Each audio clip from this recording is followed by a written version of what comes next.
Can Pierre deliver on his promises? Pierre has positioned himself as the conservative champion for fiscal responsibility.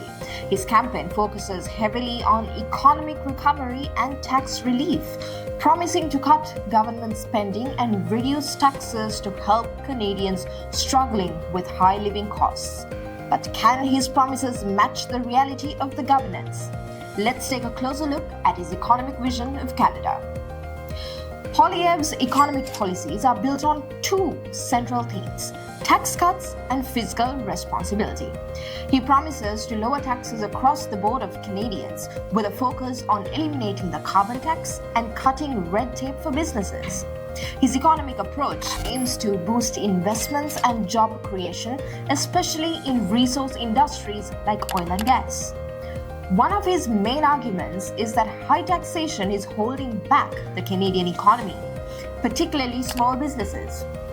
Poilievre has promised to create a more business-friendly environment by reducing corporate taxes and deregulating certain industries. His strategy, he argues, will stimulate economic growth and help Canadians who are struggling with the high cost of living. However, critics on Poilievre's plan argue that his proposed tax cuts could increase the national deficit and reduce public services. Poilievre's opponents suggest that his approach will exacerbate inequality, particularly for the most vulnerable populations. The Liberal Party and the NDP have argued that the tax cuts for the wealthy and corporations will only benefit the richest Canadians, while middle-class families continue to bear the brunt of high living costs.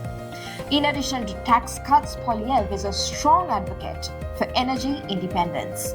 He has proposed expanding the oil and gas sector, which he believes could create thousands of jobs and reduce Canada's reliance on foreign energy.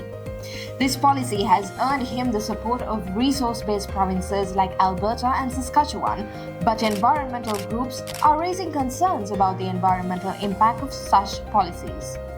Critics also argue that Poilievre's economic vision lacks a focus on social issues like affordable housing and healthcare reforms.